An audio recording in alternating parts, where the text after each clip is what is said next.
আপনাদের সাথে একটা মতামত শেয়ার করার জন্য আজকে আমার এই ভিডিওটা করা।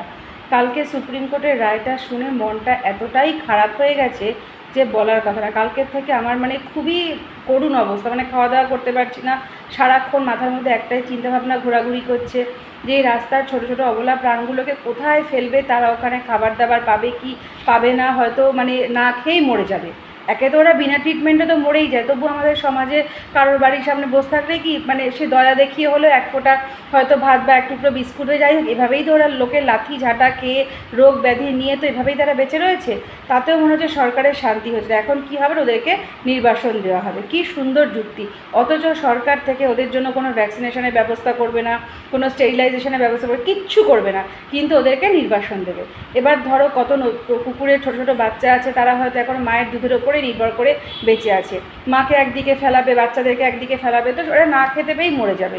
তো আমি সেটাই ভাবছি যে মানুষের জন্য তো আমাদের দেশের বিচার ব্যবস্থায় এত তাড়াতাড়ি কোনো পরিবর্তন আসে না, অথচ রাস্তার অবলা প্রাণ জানে ওরা মুখ ফুটে কোনো কিছু বলতে পারবে না, ওদের প্রতিবাদ করার কোনো কিছু নেই, সেই জন্য ওদের বিরুদ্ধে যা খুশি তাই করো। এত যে মানুষের কথা চিন্তা করে ওদেরকে নির্বাসন দেওয়া হচ্ছে। কিন্তু আমার মতে আমার খালি একটা জিনিসই মাথায় আসছে না, যে এই যে মেয়েগুলোকে ধরে ধরে রেপ করে মেরে ফেলছে, তার জন্য আমাদের বিচার ব্যবস্থার কী পরিবর্তন আনছে। দিল্লির সামান্য অভয়াকাণ্ডে মেয়েটার মায়ের বিচার পেতে 7 বছর লেগে গেছে, আর আমাদের কলকাতার ঘটনা তো এখনও কোনো সুবিচার হলোই না।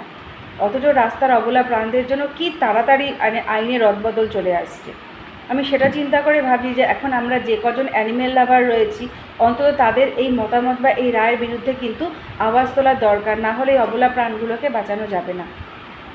আমি খালি এটা একটা জিনিস চিন্তা করছি যে যিনি বা যেই মহান ব্যক্তি এই রায়টা দিয়েছেন, আমি তাকে বলতে চাই, তার নাম আমি জানি না, আমি তাকে বলতে চাই যে আপনি একটু ঈশ্বরকে ভয় পান, কারণ কর্মফল কিন্তু সবথেকে বড় ফল।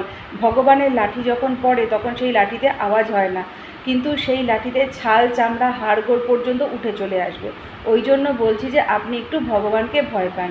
দেখুন, পৃথিবীটা সবার জন্য, সমস্ত পশু পাখি গাছপালা মানুষ সবার জন্য। তা আপনি ভেবে নিলেন কী করে যে শুধু মানুষই বাঁচবে, আর মানুষ বাঁচবে বেঁচে শুধু মানুষ এখানে অশান্তিই করবে।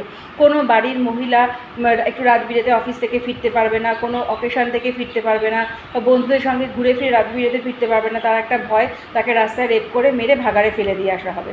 অথচ তার বাবা মা যখন সেখানে কোনো রকম কমপ্লেন করতে যাবে, কমপ্লেন নেওয়া হবে না, সেই মেয়ে কোনো বিচার ব্যবস্থা কিচ্ছু পাবে না।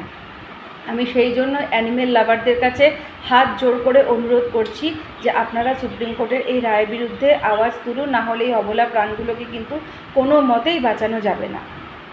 আমাদের বিচার ব্যবস্থা যে কোন দিকে যায় আমার তো মাথায় আসে।